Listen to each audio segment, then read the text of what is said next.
Ladies and gentlemen, I think we might qualify as good evening. Welcome to the Glendale Unified School District Board of Education number 23, where we are preparing our students for their future. Mrs. Ishisaka, may we have the roll call, please? Ms. Armirian? Here. Dr. Garpetian? Here. Mr. Kokorian? Here. Ms. Nahabidian? Here.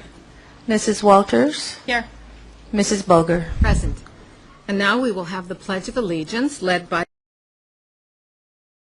on the proposed territory transfer, and therefore I can only, unless the board wishes to extend the time. I don't see that, so I can only request that if you do not need to speak for 5 minutes, the full 5, that you not, and therefore you can allow other people to speak. Our first speaker is Leslie Dixon.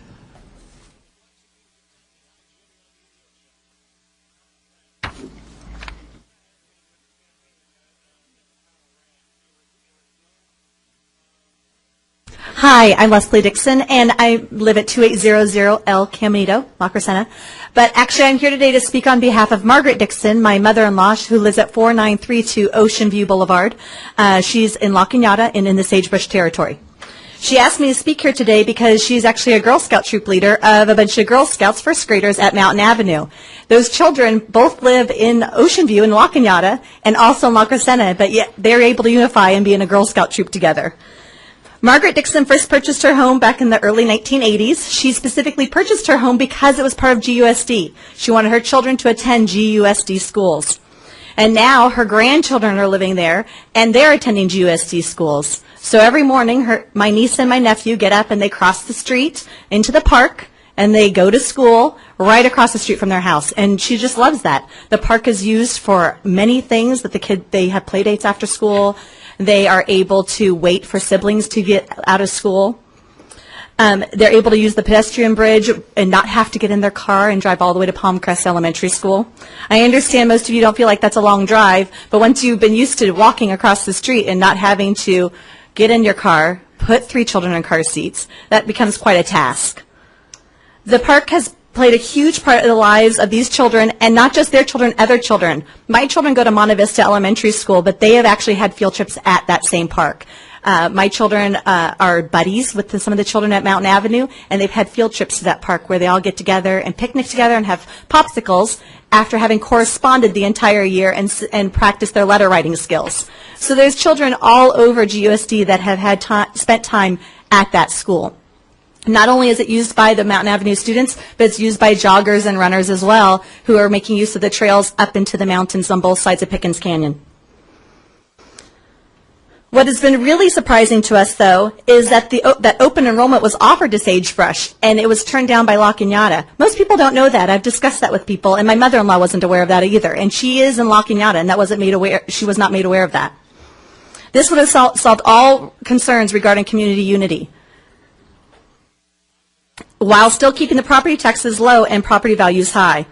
So I don't understand why that hasn't been told to residents both on the Sagebrush side and also on the La Crescenta side.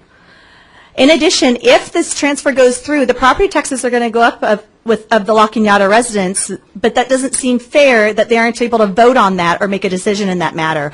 That decision's being taken away from them, set to like taxation without representation. That doesn't seem fair.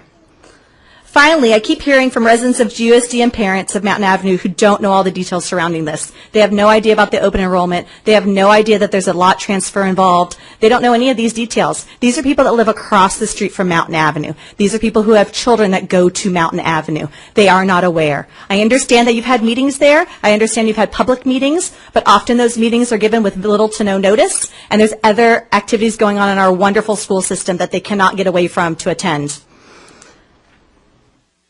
I suggest that the board table this discussion until you can do further outreach to the community. As I said, there are residents that don't know this. We have done flyering in the area, and these people live within blocks of the school, and they have no idea what's going on. So I would suggest, and we're up against summer school, or the end of the year, so you'd have to table it until the fall and do more outreach, in my opinion. I think that's all I have to say. Thank you. Thank you. Our next speaker is Emily Lanigan.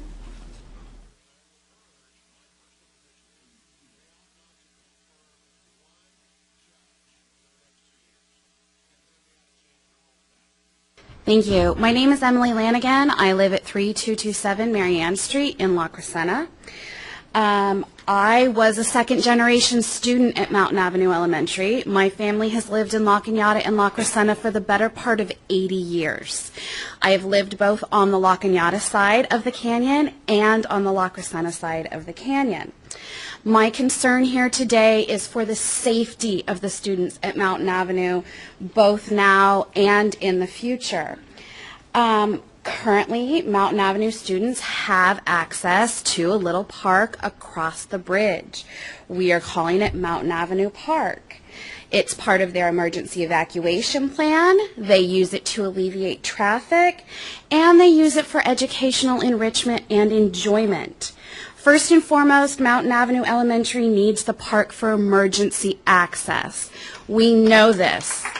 We have had emergencies in the area. We have had fires and we have had floods. It's on the end of a tiny little cul-de-sac, and at the end of that cul-de-sac is Briggs Avenue, which is a main vein up and down the hill for the residents of Briggs Terrace and Upper Briggs Terrace. Now to speak to the traffic in the area. Traffic up and down Briggs, because it is a main vein, in the morning it is quite a crunch.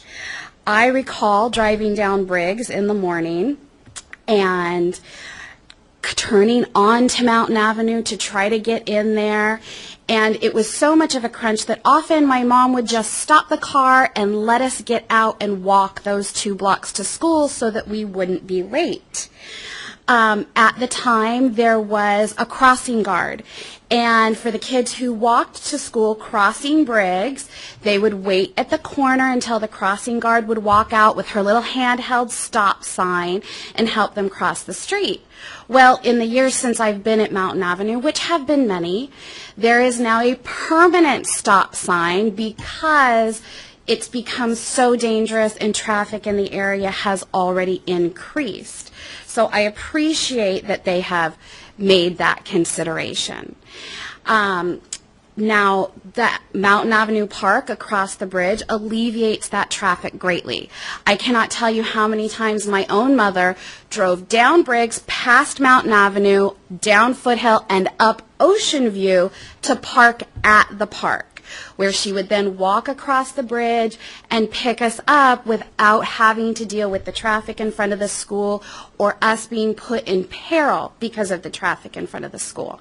My younger brother got out of school half an hour earlier than I did, so she would often pick him up, walk across the little bridge, and go play at the park where he was out of traffic, he was out of the parking lot, he wasn't sitting in the car complaining where she was causing more traffic waiting for me to get out of school. Now, I realize that legally this park is zoned as a lot, but it is not a lot. It is indeed a park. I don't know how many have been up there to see it, but it's beautiful. There's a lot of mature trees and shrubs. There's a luscious lawn. There's benches. There's an old bench and a little rock wall that look like they've been there for 100 years. This is not a lot. This is a park. I remember going there for school field trips and collecting things like leaves or bugs for whatever science project that was going on in class. And it was so much better to get to eat lunch over there instead of in the cafeteria. We would go there after school oftentimes. Sometimes we would have Brownie and Girl Scout meetings there.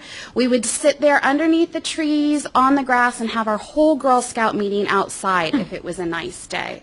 It was very much a part of my experience as a Mountain Avenue student. And the thing is that we know that the residents right now want that park to remain a park, but we cannot speak to future residents and we cannot speak to future city council members of La Cañada Flint Ridge.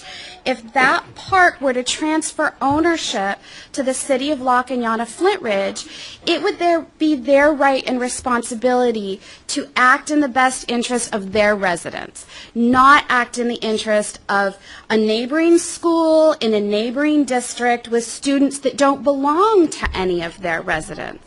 Should they want to repurpose the park? Should the residents around the park decide that they're tired of the traffic? The City Council and the City of La Cañada Flint Ridge cannot be trusted to act in the best interest of Mountain Avenue's students. And our next speaker is Robin Battles.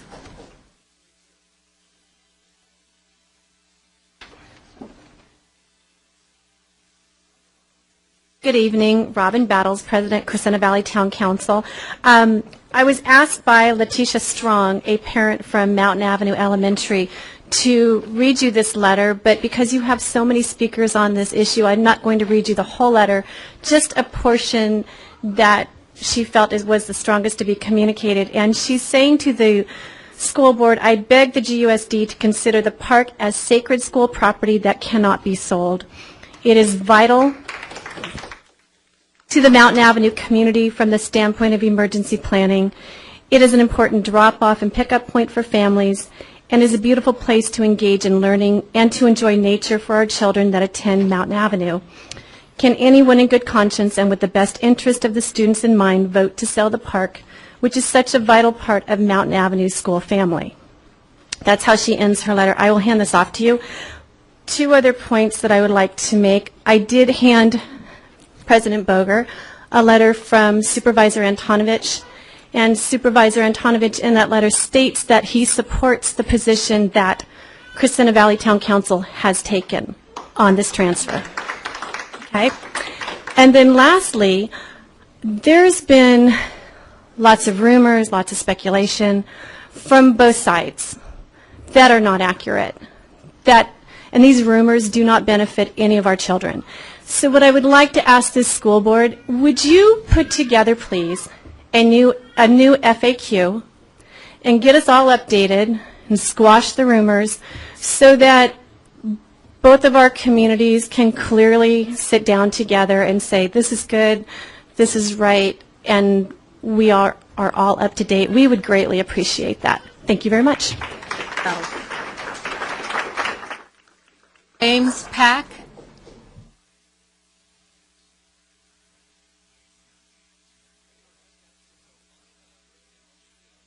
First of all, thank you very much for the opportunity given to me to share my concerns about this property transfer. I never lived in that sagebrush area by myself, but my statement I'm going to address tonight is pretty much upon common sense. Okay, and I'm currently serving as the president of the Korean American Federation of North LA. And I just want to voice my concerns about the future of my children and the community in connection with this territory transfer. And we all agree that whatever the decisions that are made by the GUSD board must be for the best interest of our children in terms of their future success, education quality, and educational environment. But I don't think this transfer is contributing to any of these benefits for our children because of the following reasons. Number one, my first concern is with the access to the Mountain Avenue Park. This park has been used, according to my understanding, and enjoyed by many of our children from both Mountain Avenue and Monte Vista schools. And if it is sold, this transfer may limit or wouldn't allow our children's access to this park, which will negatively impact on our children's educational environment. Even in case there is a limited number of years permission in this transfer provision, there is no guarantee what will happen and after the period. So if this transfer has to do something with the sagebrush area residents' interest in terms of choosing schools for their children, we can satisfy their needs by offering them open enrollment so that they can decide which of the options that will best for their children and without transferring this land. And so I don't see any reason to sell this park and strongly believe this park must remain as part of the GUSD. Number two, my concern is my reason to oppose this transfer is the negative impact on the traffic in the neighborhood streets. especially right before and after school, if access to the only bridge between the bricks and ocean view is blocked or limited. And it is obvious all the cars will have to detour, and the drivers will experience traffic jams, inconveniences on every school day when dropping or picking up their children. This is not a desirable situation for both the parents and their children. And my another concern is that the impact of this change on the special programs, such as Korean, some programs currently available at Monte Vista, because of this transfer, that program may be impacted somehow negatively, and in terms of removal or transfer the program to other school, because the influx of the students from the La Cañada area into these schools. So that's one of my important concern as a representative of the Korean community, and this is a very serious, important issue, which will leave a long-term, even permanent impact on the future of our children and the residents of this community once it is made. I strongly believe that GUSD board should take enough time and reach out to all those who are concerned about and will be impacted by this decision and inform them clearly what the potential impact of this transfer will be on their children's future and the community in terms of pros and cons in detail, and let them make their informed decision for the best of their children and the community. GUSD board members are elected by these parents and the residents of our community to represent their best interests as to the children's education and their future. Therefore, I believe they have a right to make their voices to be heard, and board has a due obligation to hear their voices before making these important decisions. Even hearing all these voices, the board's decision has to be made based on the majority's best interest, not based on each board member's personal interest or biased opinions. Thank you for the opportunity to express my concern and about this transfer in behalf of the Korean community, as well as those who share the same opinions with me. Thank you very much.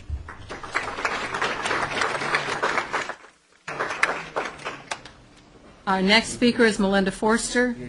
And how much time does she have? Okay. Hi, my name is Melinda Forster, 2536 Laughlin Avenue, La Crescenta. I'm not going to go over how important the park is to us. The park is important to us.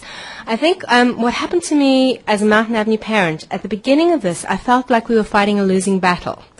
It was kind of, I got the sense that because now La Cañada had both the city on their side and the school wanting it, that this time there was a good chance they were going to win. That doesn't seem to be the case, now that I've learned more. One of the things that President Mary Boger brought up was that, and I never knew, was that we'd offered them the open enrollment. This is the key to everything. Basically, what this is means that if money and property tax is not an issue, well, why on earth do they want this transfer? So that gives us a lot stronger clout in terms of our negotiating. The other thing that gives us a lot stronger clout in terms of our negotiating is, say they were to win it tomorrow. Well, they don't have room for all the kids anyway. So this whole bridging of, well, the transitional period is for us mainly, is for them as well. I'm not necessarily saying we should put this deal to bed, but I'm saying we have a much stronger position on which to negotiate this park, which is obviously something that's very important to us. So we need to use that while we have that clout. I'm not interested in any kind of easement to the City Council. That runs with the owners, not with the land. It needs to be a restrictive covenant. If they can give us that, maybe we should consider it. If not, that should be a deal breaker. And we shouldn't have to spend millions on lawyers. They should have to go and put their application in, and when they come back and go, you know, it's approved, we just go, well, why? Because the very obvious fact is it's property taxes, and the law is very clear about that. So that's my thing, it's just we need to use the clout. We now know we have the clout. Before it was broached as if we didn't. We know we have it. We'd be disappointed if you didn't use it. Thank you. Our next speaker is Mary O'Keefe with Dylan Sylvester and Timo Ramirez.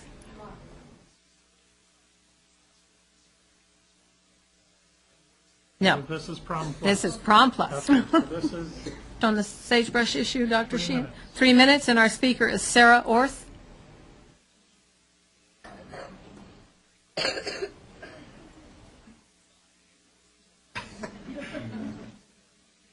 Hi, good evening. I wrote out my speech, so I'm not going to, I'll wrap it up really quick.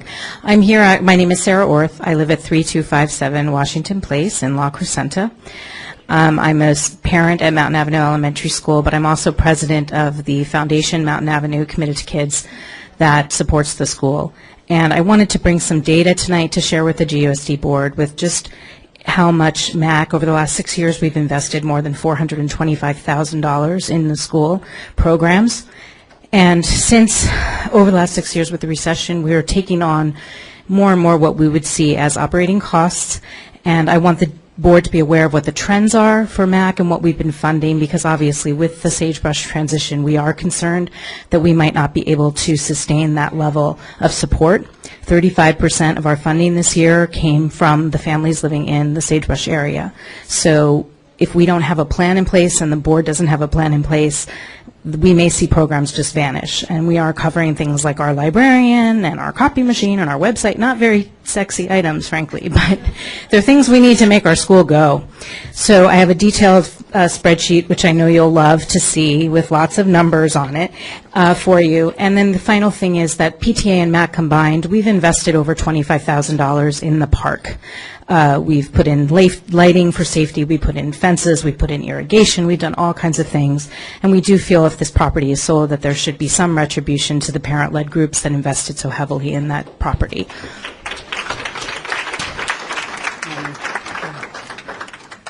Our next speaker is Juan Gutierrez, and Mr. Gutierrez is speaking about the Shoal Canyon landfill, not the sagebrush.